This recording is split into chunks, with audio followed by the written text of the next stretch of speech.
हर हर महादेव। ओम नमः शिवाय। श्री शिवाय नमस्तुभ्यम। संगीता धर्म सागर चैनल में आप सभी भक्तों का दिल से स्वागत है। भगवान शिव और माता पार्वती का आशीर्वाद आप सभी भक्तों पर सदा सर्वदा बना रहे और आपका दिन शुभ और मंगलमय हो। हे प्रिय भक्तों, आज फाल्गुन संकष्टी चतुर्थी है, तो आप सभी भक्तों को संकष्टी चतुर्थी की हार्दिक शुभकामनाएं। हमारे चैनल पर संकष्टी चतुर्थी व्रत की कथा पोस्ट कर दी गई है, तो आप सभी भक्तजन एक बार कथा का आस्वादन जरूर कीजिएगा और पुण्य फल प्राप्त कीजिएगा। तो आइए सुनते हैं फाल्गुन मास महात्म्य अध्याय 4। जय श्री गणेश। जो विश्व की उत्पत्ति, स्थिति और लय आदि के एकमात्र कारण है, गिरिराज कुमारी उमा के पति हैं, जिनकी कीर्ति का कहीं अंत नहीं है, जो माया के आश्रय होकर भी उससे दूर है तथा जिनका स्वरूप दुर्लभ है। मैं उन भगवान शंकर की वंदना करती हूँ, जिनकी माया विश्व की सृष्टि करती है। जैसे लोहा चुंबक से आकर्षित होकर उसके पास ही लटका रहता है, उसी प्रकार ये सारे जगत जिसके आस पास ही भ्रमण करते हैं, जिन्होंने इन प्रपंचों को रचने की विधि बताई है, जो सभी के भीतर अंतर्यामी रूप से विराजमान है, मैं उन भगवान शिव को नमन करती हूँ। ऋषि बोले, हे सूची, अब आप हमसे भगवान शिव और माता पार्वती के परम उत्तम और दिव्य स्वरूप का वर्णन कीजिए। सृष्टि की रचना से पूर्व, सृष्टि के मध्यकाल और अंत काल में महेश्वर किस प्रकार और किस रूप में स्थित होते हैं। सभी लोगों का कल्याण करने वाले भगवान शिव कैसे प्रसन्न होते हैं तथा प्रसन्न होने पर अपने भक्तों को कौन कौन से उत्तम फल देते हैं। हमने सुना है कि भगवान शिव महान दयालु हैं, अपने भक्तों को कष्ट में नहीं देख सकते। ब्रह्मा, विष्णु और महेश तीनों देवता शिव जी के अंग से ही उत्पन्न हुए हैं। हम पर कृपया करके शिव जी के प्राकट्य, देवी उमा की उत्पत्ति, शिव उमा विवाह, गृहस्थ धर्म एवं शिव जी के अनंत चरित्रों को सुनाइए। फिर श्री सूत जी महाराज बोले, हे ऋषियों, आप लोगों के प्रश्न पतित पावनी श्री गंगा जी के समान हैं। ये सुनने वालों, कहने वालों और पूछने वालों, इन तीनों को पवित्र करने वाले हैं। आपकी इस कथा को सुनने की आंतरिक इच्छा है, इसीलिए आप धन्यवाद के पात्र हैं। हे ब्राह्मणों, भगवान शंकर का रूप साधु, राजसी और तामसी तीनों प्रकृति के मनुष्यों को सदा आनंद प्रदान करने वाला है। वे मनुष्य जिनके मन में कोई तृष्णा नहीं है, ऐसे ऐसे महात्मा पुरुष भगवान शिव के गुणों का ज्ञान करते हैं, क्योंकि शिव की भक्ति मन और कानों को प्रिय लगने वाली और संपूर्ण मनोरथों को देने वाली है। हे ऋषियों, मैं आपके प्रश्नों के अनुसार ही शिव के चरित्रों का वर्णन करता हूँ।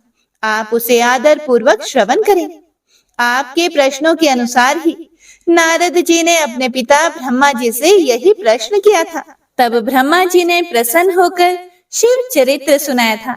उसी संवाद को मैं तुम्हें सुनाता हूँ, क्योंकि उस संवाद में भवसागर से मुक्त कराने वाले गौरीश की अनेकों आश्चर्यमय लीलाएं वर्णित हैं। सूत जी बोले, हे ऋषियों, एक समय की बात है, ब्रह्मा पुत्र नारद जी हिमालय पर्वत की एक गुफा में बहुत दिनों से तपस्या कर रहे थे। उन्होंने दृढ़ता पूर्वक समाधि लगाई थी और तप करने लगे थे।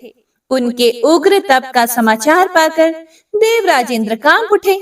उन्होंने सोचा कि नारद मुनि मेरे स्वर्ग लोक के राज्य को छीनना चाहते हैं। ऐसा ख्याल आते ही इंद्र ने उनकी तपस्या में विघ्न डालने की कोशिश की। उन्होंने कामदेव को बुलाया और उनसे कहा कि हे कामदेव, तुम मेरे परम मित्र और हितैषी हो। नारद हिमाचल पर्वत की गुफा में बैठकर तपस्या कर रहा है।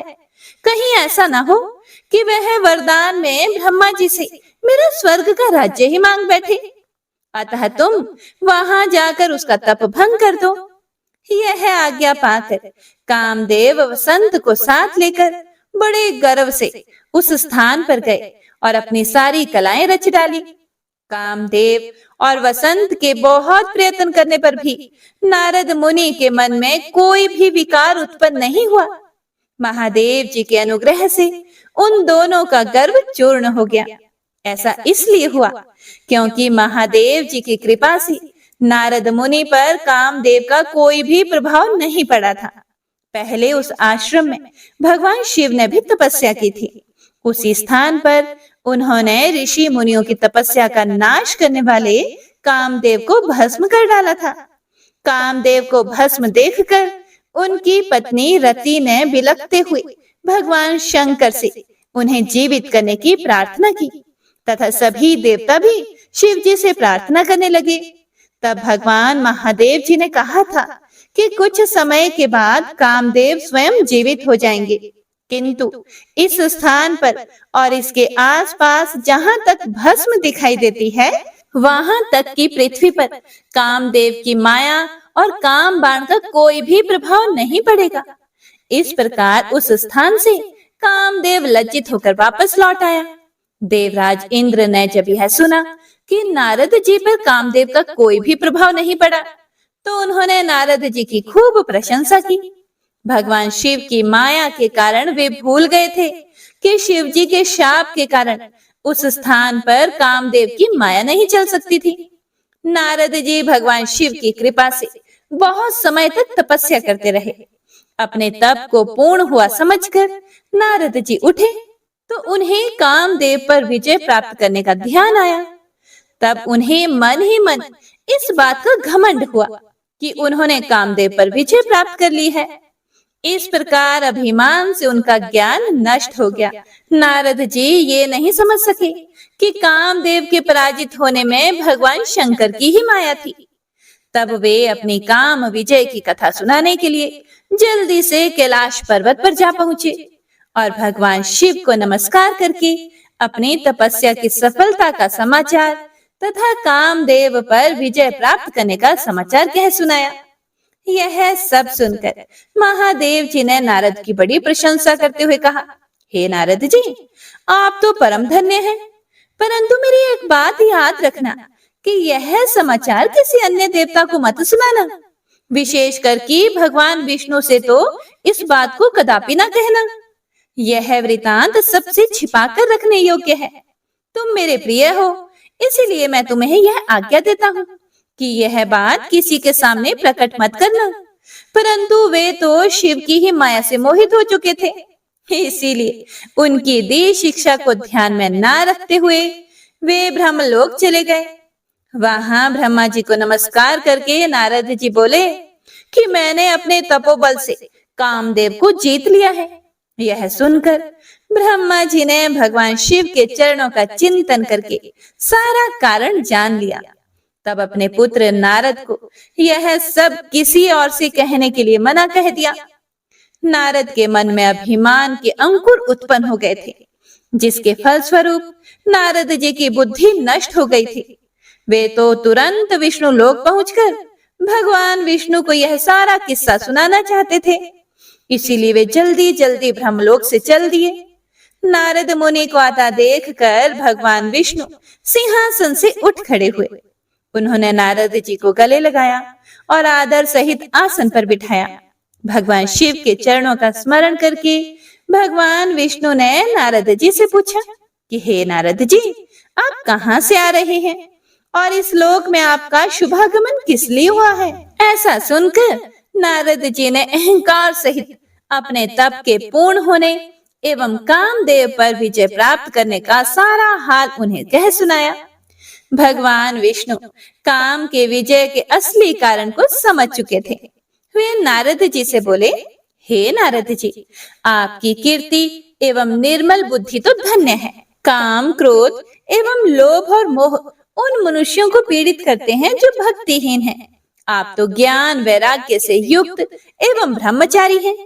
फिर भला यह काम आपका क्या बिगाड़ सकता था? देव ऋषि नारद बोले कि हे भगवान, यह सब आपकी कृपा का ही फल है। आपकी कृपा के आगे कामदेव की क्या सामर्थ्य है जो मेरा कुछ बिगाड़ सके? मैं तो सदा ही निर्भय हूँ। इतना कहकर नारद जी विष्णु भगवान को नमस्कार करके वहां से आगे चल दिए। श्री सूत जी महाराज बोले, हे महर्षियों, नारद जी के चले जाने पर शिव जी की इच्छा से भगवान विष्णु ने एक अद्भुत माया रची। उन्होंने जिस ओर नारद जी जा रहे थे वहां एक सुंदर नगर बना दिया। वह नगर वैकुंठ लोक से भी अधिक रमणीय था। वहां बहुत से विहार स्थल थे। उस नगर के राजा का नाम शील निधि था।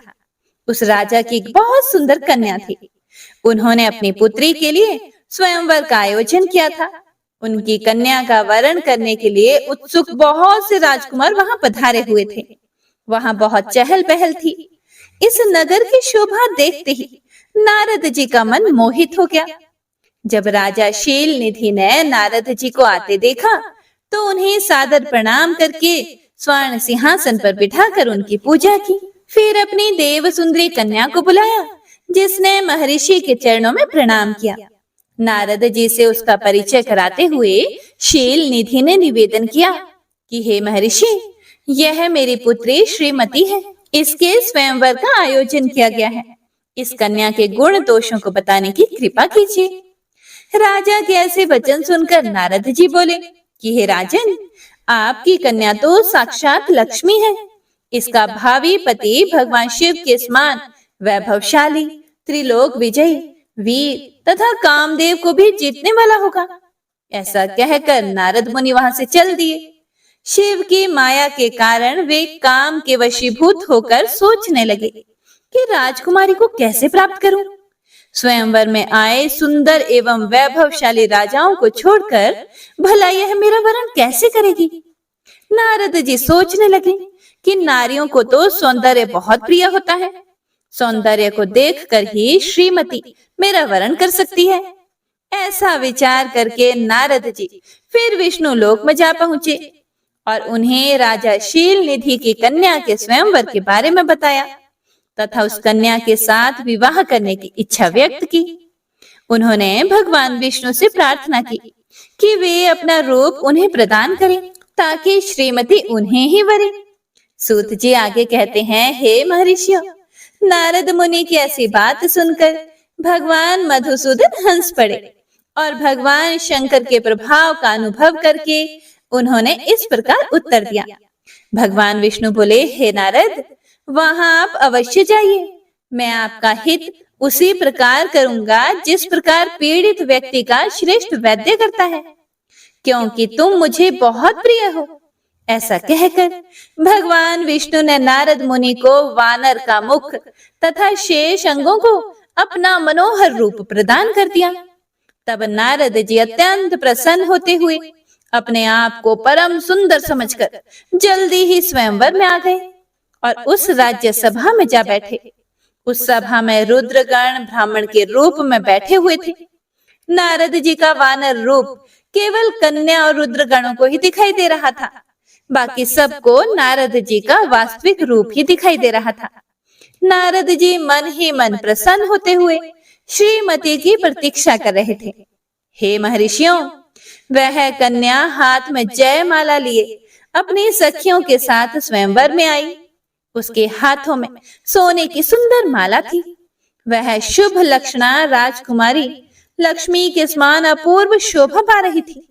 नारद मुनि का भगवान विष्णु जैसा शरीर और वानर जैसा मुख देखकर वह कुपित हो गई और उनकी ओर से दृष्टि हटाकर मनोवांछित वर की तलाश में आगे चलने लगी। सभा में अपने मन पसंद वर को ना पाकर वह उदास हो गई। राजकुमारी ने किसी के भी गले में वरमाला नहीं डाली। तभी भगवान विष्णु राजा की वेशभूषा धारण करके वहां पहुंचे। विष्णु जी को देखते ही उस परम सुंदरी ने उनके गले में वरमाला डाल दी। विष्णु जी राजकुमारी को साथ लेकर तुरंत अपने लोक को चले गए। यह देखकर नारद जी विचलित हो गए। तब ब्राह्मणों के रूप में उपस्थित रुद्रगणों ने नारद जी से कहा कि हे नारद जी, आप व्यर्थ ही काम से मोहित होकर सौंदर्य के बल से राजकुमारी को पाना चाहते हैं। पहले जरा अपना वानर के समान मुख तो देख लीजिए। सूत जी बोले, यह वचन सुनकर नारद जी को बड़ा आश्चर्य हुआ। उन्होंने दर्पण में अपना मुंह देखा। वानर के समान मुख को देखकर वे अत्यंत क्रोधित हो उठे तथा दोनों रुद्रगणों को शाप देते हुए बोले, कि तुमने एक ब्राह्मण का मजाक उड़ाया है, इसीलिए तुम ब्राह्मण कुल में पैदा होकर भी राक्षस बन जाओ। यह सुनकर वे शिवगण कुछ नहीं बोले, बल्कि इसे भगवान शिव की इच्छा मानते हुए उदासीन भाव से अपने स्थान को चले गए और भगवान शिव की स्तुति करने लगे। ऋषि बोले, हे सूत जी, रुद्र गणों के चले जाने पर नारद जी ने क्या किया और वे कहाँ गए, इस सब के बारे में भी हमें बताइए। सूत जी बोले, हे ऋषियों, माया से मोहित नारद जी उन दोनों शिवगणों को शाप देकर भी मोहवश कुछ जान ना सके। उसके बाद क्रोधित होते हुए वे तालाब के पास पहुंचे और वहां जल में फिर से अपनी परछाई देखी तो उन्हें फिर से वानर जैसी आकृति दिखाई दी। उसे देखकर नारद जी को और अधिक क्रोध चढ़ाया। वे सीधे विष्णु लोक की ओर चले गए। वहां पहुंचकर भगवान विष्णु से बोले कि हे हरि, तुम बड़े दुष्ट हो। अपने कपट से विश्व को मोहने वाले तुम दूसरों को सुखी होता नहीं देख सकते। तभी तो तुमने सागर मंथन के समय मोहिनी का रूप धारण करके दैत्यों से अमृत का कलश छीन लिया था और उन्हें अमृत की जगह मदिरा पिलाकर पागल बना दिया था। यदि उस समय भगवान शंकर दया करके विष को ना पीते तो तुम्हारा सारा कपट प्रकट हो जाता। तुम्हें कपटपूर्ण चालें अधिक प्रिय हैं। भगवान महादेव जी ने ब्राह्मणों को सर्वोपरि बताया है। आज तुम्हें मैं ऐसी सीख दूंगा जिससे तुम फिर कभी कहीं भी ऐसा कार्य नहीं कर सकोगे। अब तक तुम्हारा किसी शक्तिशाली मनुष्य से पाला नहीं पड़ा है, इसीलिए तुम निडर बने हुए हो, परंतु अब तुम्हें तुम्हारी करनी का पूरा फल मिलेगा। माया मोहित नारद जी क्रोध से खिन्न थे। वे भगवान विष्णु को शाप देते हुए बोले, हे विष्णु, तुमने स्त्री के लिए मुझे व्याकुल किया है। तुम सभी को मोह में डालते हो। तुमने राजा का रूप धारण करके मुझे छला था, इसीलिए मैं तुम्हें शाप देता हूँ कि तुम्हारे जिस रूप ने कपट पूर्वक मुझे छला है, तुम्हें वही रूप मिले। तुम राजा होंगे और इसी तरह स्त्री का वियोग भोगोगे जिस तरह मैं भोग रहा हूँ। तुमने जिन वानरों के समान मेरी आकृति बना दी है, वही वानर तुम्हारी सहायता करेंगे। तुम दूसरों को स्त्री वियोग का दुख देते हो, इसीलिए तुम्हें भी यही दुख भोगना पड़ेगा। तुम्हारी स्थिति अज्ञान से मोहित मनुष्य जैसी हो जाएगी। अज्ञान से मोहित नारद जी का शाप विष्णु भगवान ने स्वीकार कर लिया। उसके बाद उन्होंने महालीला करने वाली मोहिनी माया को समाप्त कर दिया। माया के जाते ही नारद जी का खोया हुआ ज्ञान लौट आया और उनकी बुद्धि पहले की तरह हो गई। उनकी सारी व्याकुलता चली गई तथा मन में आश्चर्य उत्पन्न हो गया। यह सब जानकर नारद जी बहुत पछताने लगे और अपने को धिक्कारते हुए भगवान विष्णु के चरणों में गिर पड़े और उनसे क्षमा मांगने लगे। नारद जी कहने लगे कि मैंने अज्ञान वश होकर और माया के कारण आपको जो शाप दे दिया है वह झूठा हो जाए। भगवान, मेरी बुद्धि खराब हो गई थी जो मैंने आपके लिए बुरे वचन अपनी जुबान से निकाले। मैंने बहुत बड़ा पाप किया है। हे प्रभु, मुझ पर कृपा करके मुझे ऐसा कोई उपाय बताइए जिससे मेरा सारा पाप नष्ट हो जाए। कृपया मुझे प्रायश्चित का तरीका बताइए। हे प्रिय भक्तों, तब भगवान श्री हरि विष्णु ने उन्हें उठाकर मधुर वाणी में कहा, हे महर्षि, आप दुखी ना हो। आप मेरे श्रेष्ठ भक्त हैं, इसमें कोई संदेह नहीं है। नारद जी, आप चिंता मत कीजिए, आप परम धन्य हैं। आपने अहंकार के वशीभूत होकर भगवान शिव की आज्ञा का पालन नहीं किया था, इसीलिए उन्होंने ही आपका गर्व नष्ट करने के लिए यह लीला रची थी। वे निर्गुण और निर्विकार हैं और सत्य, रज और तम आदि गुणों से परे हैं। उन्होंने अपनी माया से ब्रह्मा, विष्णु और महेश तीनों रूपों को प्रकट किया है। निर्गुण अवस्था में उन्हीं का नाम शिव है। वे ही परमात्मा, परमेश्वर, परब्रह्म, अविनाशी, अनंत और महादेव नामों से जाने जाते हैं। उन्हीं की आज्ञा से ब्रह्मा जी जगत के सृष्टा हुए हैं। मैं तीनों लोकों का पालन करता हूँ और शिव जी रुद्र रूप में सबका संहार करते हैं। वे शिव स्वरूप सबके साक्षी हैं। वे माया से भिन्न और निर्गुण हैं। वे अपने भक्तों पर सदा दया करते हैं। मैं तुम्हें समस्त पापों का नाश करने वाला, भोग एवं मोक्ष प्रदान करने वाला उपाय बताता हूँ। अपने सारे शंको एवं चिंताओं को त्याग कर भगवान शंकर की यश और कीर्ति का गुणगान करो और सदा अनन्य भाव से शिव जी के शतनाम स्तोत्र का पाठ करो। उनकी उपासना करो तथा प्रतिदिन उनकी पूजा अर्चना करो। जो भी मनुष्य शरीर, मन और वाणी द्वारा भगवान शिव की उपासना करते हैं, उन्हें पंडित या ज्ञानी कहा जाता है। जो मनुष्य शिव जी की भक्ति करते हैं, उन्हें संसार रूपी भव सागर से तत्काल मुक्ति मिल जाती है। और जो पाप रूपी दावानल से पीड़ित है, उन्हें शिव नाम रूपी अमृत का पान करना चाहिए। वेदों का पूर्ण ज्ञान प्राप्त करने के बाद ही ज्ञानी मनुष्यों ने शिव जी की पूजा को जन्म मरण रूपी बंधनों से मुक्त होने का सर्वश्रेष्ठ साधन बताया है। इसीलिए आज से ही रोज भगवान शिव की कथा सुनो और कहा करो तथा उनका पूजन किया करो। अपने हृदय में भगवान शिव के चरणों की स्थापना तथा उनके तीर्थों में निवास करते हुए उनकी स्तुति करके उनका गुणगान करो। इसके बाद नारद जी, तुम मेरी आज्ञा से अपने मनोरथ की सिद्धि के लिए ब्रह्मलोक जाना। वहां अपने पिता ब्रह्मा जी की स्तुति करके उनसे शिव महिमा के बारे में पूछना। ब्रह्मा जी शिव भक्तों में श्रेष्ठ हैं। वे तुम्हें भगवान शंकर का महात्म्य और शतनाम स्तोत्र अवश्य सुनाएंगे। आज से तुम शिव भक्ति में लीन हो जाओ। वे अवश्य ही तुम्हारा कल्याण करेंगे। ऐसा कहकर भगवान श्री हरि विष्णु अंतर ध्यान हो गए। सूत जी बोले, हे महर्षियों, भगवान श्री हरि के अंतर ध्यान हो जाने पर मुनि श्रेष्ठ नारद जी शिवलिंगों का भक्ति पूर्वक दर्शन करने के लिए निकल गए। इस प्रकार भक्ति मुक्ति देने वाले अनेक शिवलिंगों के उन्होंने दर्शन किए। जब उन रुद्र गणों ने नारद जी को वहां देखा तो वे दोनों गण अपने शाप की मुक्ति के लिए उनके चरणों में गिर पड़े और उनसे प्रार्थना करने लगे कि वे उनका उद्धार करें। हे नारद मुनि, हम आपके अपराधी हैं।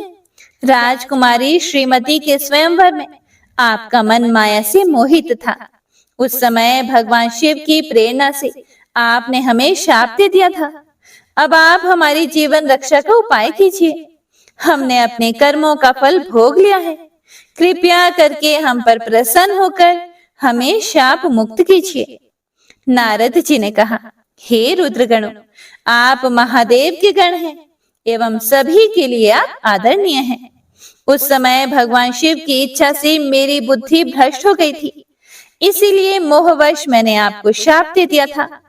आप लोग मेरे इस अपराध को क्षमा कर दें, परंतु मेरा वचन झूठा नहीं हो सकता, इसीलिए मैं आपको शाप से मुक्ति का उपाय बताता हूँ। मुनिवर विश्रवा के वीर्य द्वारा तुम एक राक्षसी के गर्भ में जन्म लोगे।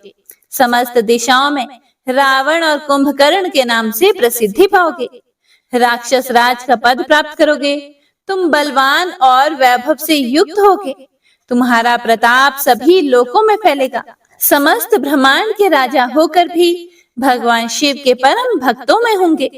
भगवान शिव के ही दूसरे स्वरूप श्री हरि विष्णु के अवतार के हाथों से मृत्यु पाकर तुम्हारा उद्धार होगा तथा फिर अपने पद पर प्रतिष्ठित हो जाओगे।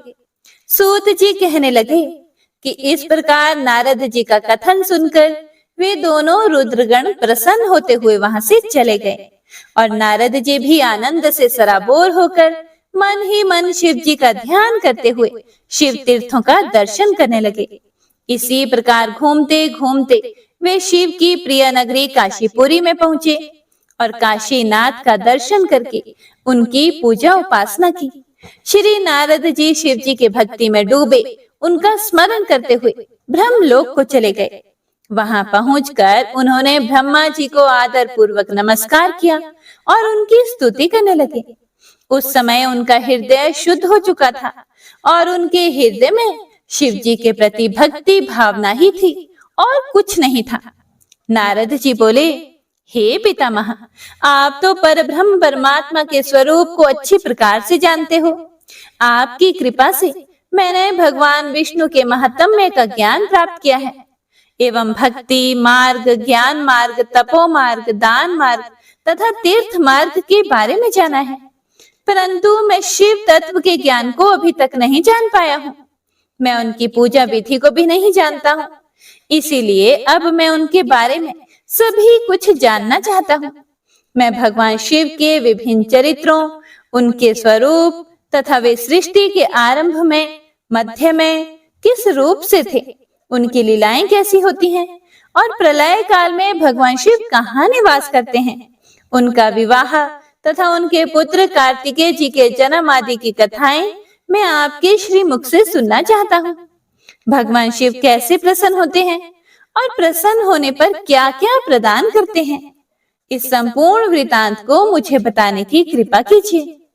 अपने पुत्र नारद की ये बातें सुनकर पितामह ब्रह्मा जी बड़े प्रसन्न हुए। ब्रह्मा जी ने कहा, हे नारद, तुम सदैव जगत के उपकार में लगे रहते हो। तुमने जगत के लोगों के हित के लिए बहुत उत्तम बात पूछी है, जिसके सुनने से मनुष्य के सभी जन्मों के पापों का नाश हो जाता है। मैं उस परब्रह्म शिव तत्व का वर्णन भी तुम्हारे लिए कर रहा हूँ। शिव तत्व का स्वरूप बड़ा सुंदर और अद्भुत है। जिस समय महाप्रलय आई थी और पूरा संसार नष्ट हो गया था तथा चारों ओर सिर्फ अंधकार ही अंधकार था, आकाश व ब्रह्मांड तारों और ग्रहों से रहित होकर अंधकार में डूब गए थे। सूर्य और चंद्रमा दिखाई देने बंद हो गए थे। सभी ग्रहों और नक्षत्रों का कहीं भी पता नहीं चल रहा था। दिन रात, अग्नि जल कुछ भी नहीं था। प्रधान आकाश और अन्य तेज भी शून्य हो गए थे। शब्द, स्पर्श, गंध, रूप, रस का अभाव हो गया था। सत्य असत्य सब कुछ खत्म हो गया था। तब सिर्फ सत्य ही बचा था। उस तत्व को मुनिजन एवं योगी अपने हृदय के भीतर ही देखते हैं। वाणी, नाम, रूप, रंग आदि की वहां तक पहुंच नहीं होती। उस पर ब्रह्म के विषय में ज्ञान और अज्ञान से किए गए संबोधन के द्वारा कुछ समय बाद अर्थात सृष्टि का समय आने पर एक से अनेक होने के संकल्प का उदय हुआ। तब उन्होंने अपनी लीला से मूर्ति की रचना की। वह मूर्ति संपूर्ण ऐश्वर्य तथा गुणों से युक्त, संपन्न, सर्व ज्ञानमयी एवं सब कुछ प्रदान करने वाली है। यही सदाशिव की मूर्ति है। सभी पंडित विद्वान इसी प्राचीन मूर्ति को ईश्वर कहते हैं। उसने अपने शरीर से स्वच्छ शरीर वाली एक स्वरूप भूता शक्ति की रचना की। वही परम शक्ति प्रकृति, गुणमयी और बुद्धित्व की जननी कहलाई। उसे शक्ति, अंबिका, प्रकृति, संपूर्ण लोकों की जननी, त्रिदेवों की माता, नित्या और मूल कारण भी कहते हैं। उसकी 8 भुजाएं एवं मुख की शोभा विचित्र है। उसके मुख के सामने चंद्रमा की कांति भी क्षीण हो जाती है। विभिन्न प्रकार के आभूषण एवं गतियां देवी की शोभा बढ़ाती हैं। वे अनेक प्रकार के अस्त्र शस्त्र धारण किए हुए हैं। सदाशिव को ही सब मनुष्य परम पुरुष, ईश्वर, शिव शंभु, महेश्वर कहकर पुकारते हैं। उनके मस्तक पर गंगा, भाल में चंद्रमा और मुख में 3 नेत्र शोभा पाते हैं। उनके 5 मुख हैं तथा 10 भुजाओं के स्वामी एवं त्रिशूलधारी हैं। वे अपने शरीर में भस्म लगाए हैं। उन्होंने शिवलोक नामक क्षेत्र का निर्माण किया है। यह परम पावन स्थान काशी नाम से जाना जाता है। यह परम मोक्षदायक स्थान है। इस क्षेत्र में परमानंद रूप शिव पार्वती सहित निवास करते हैं। शिव और शिवा ने प्रलय काल में भी उस स्थान को नहीं छोड़ा, इसीलिए शिव जी ने इसका नाम आनंद वन रखा है। एक दिन आनंद वन में घूमते समय शिव शिवा के मन में किसी दूसरे पुरुष की रचना करने की इच्छा हुई। तब उन्होंने सोचा कि इसका भार किसी दूसरे व्यक्ति को सौंपकर हम यहीं काशी में विराजमान रहेंगे। ऐसा सोचकर उन्होंने अपने वाम भाग के 10वें अंग का अमृत मल दिया, जिससे एक सुंदर पुरुष वहां प्रकट हुआ, जो शांत और सत्व गुणों से युक्त एवं गंभीरता का अथाह सागर था। उसकी कांति इंद्र नीलमणि के समान श्याम थी। उसका पूरा शरीर दिव्य शोभा से चमक रहा था तथा नेत्र कमल के समान थे। उसने हाथ जोड़कर भगवान शिव और शिवा को प्रणाम किया तथा उनसे प्रार्थना की कि मेरा नाम निश्चित कीजिए। यह सुनकर भगवान शिव हंसकर बोले कि सर्वत्र व्यापक होने से तुम्हारा नाम विष्णु होगा। तुम भक्तों को सुख देने वाले होंगे। तुम यहीं स्थिर रहकर तप करो, वही सभी कार्यों का साधन है। ऐसा कहकर शिव जी ने उन्हें ज्ञान प्रदान किया तथा वे वहां से अंतर्ध्यान हो गए। तब विष्णु जी ने 12 वर्ष तक वहां दिव्य तप किया। तपस्या के कारण उनके शरीर से अनेक जलधाराएं निकलने लगी। उस जल से सारा सूना आकाश व्याप्त हो गया। वह ब्रह्म रूप जल अपने स्पर्श मात्र से पापों का नाश करने वाला था। उस जल में भगवान विष्णु ने स्वयं शयन किया। नार अर्थात जल में निवास करने के कारण ही वे नारायण कहलाए। तभी से उन महात्मा से सब तत्वों की उत्पत्ति हुई। पहले प्रकृति से महान और उससे 3 गुण उत्पन्न हुए तथा उनसे अहंकार उत्पन्न हुआ। उससे शब्द, स्पर्श, रूप, रस और गंध एवं 5 भूत प्रकट हुए। उनसे ज्ञानेंद्रियां एवं कर्मेंद्रियां बनी। उस समय एकाकार 24 तत्व प्रकृति से प्रकट हुए एवं उनको ग्रहण करके परम पुरुष नारायण भगवान शिव जी की इच्छा से जल में सो गए।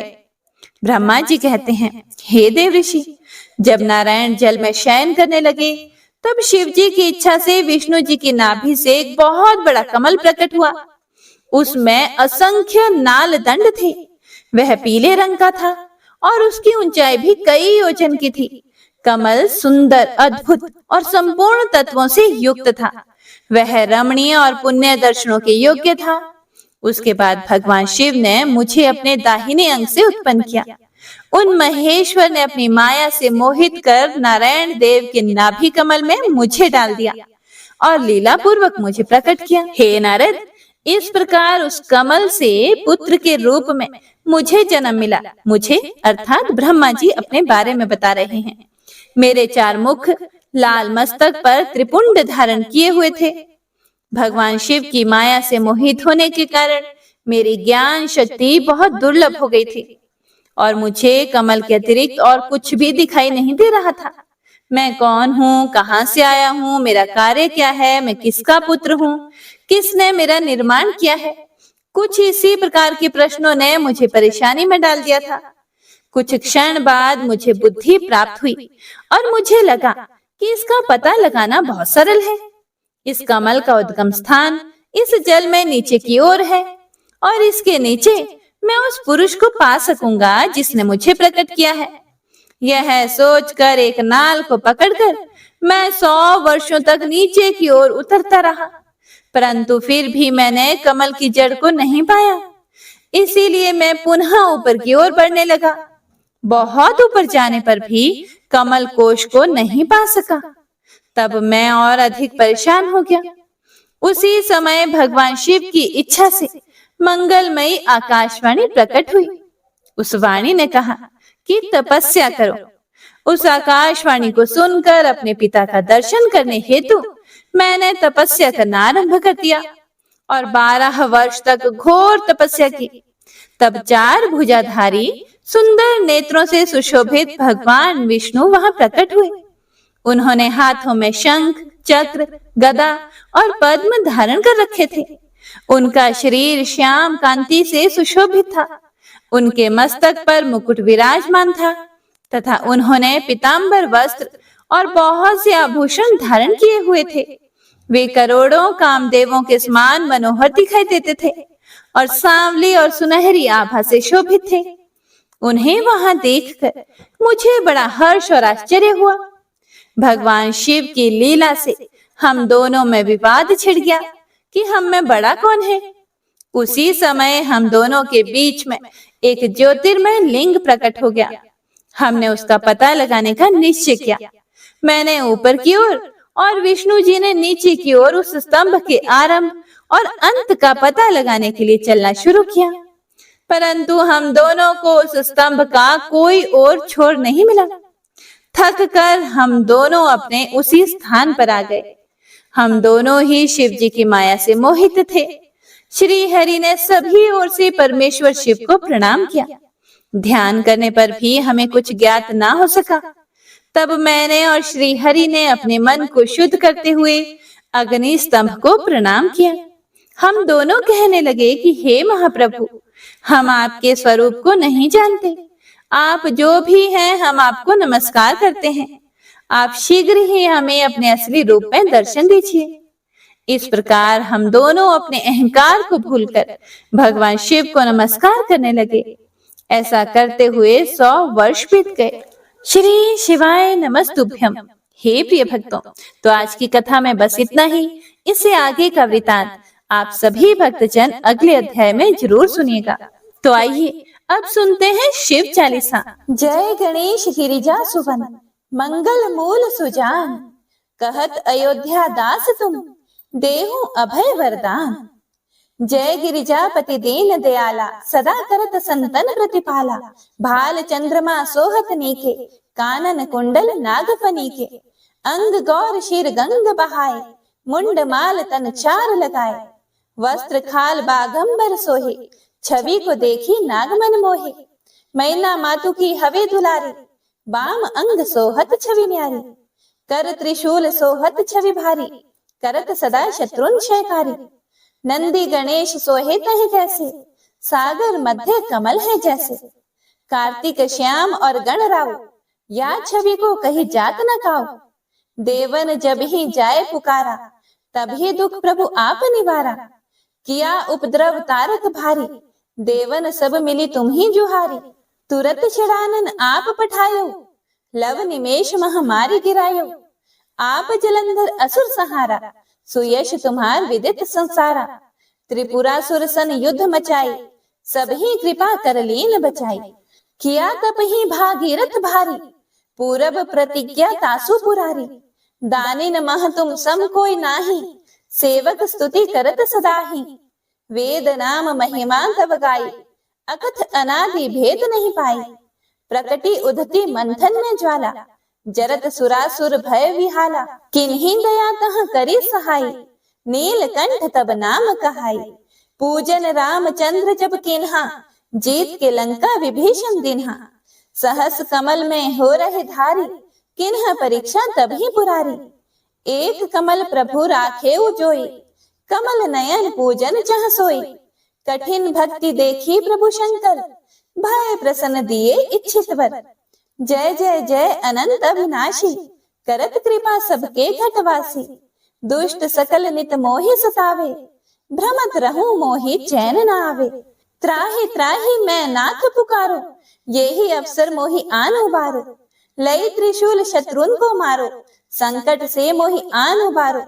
मात पिता भ्राता सब होई, संकट में पूछत नहीं कोई। स्वामी एक है आस तुम्हारी, आए हरहु मम संकट भारी।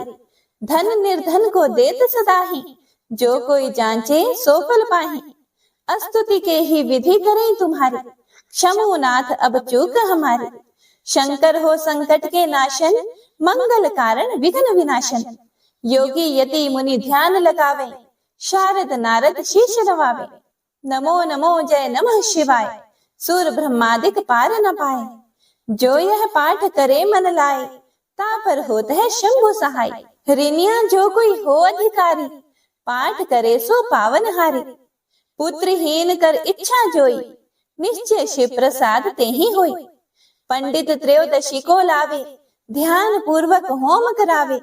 त्रयोदशी व्रत करे हमेशा, ताके तन नहीं रहे कलेशा।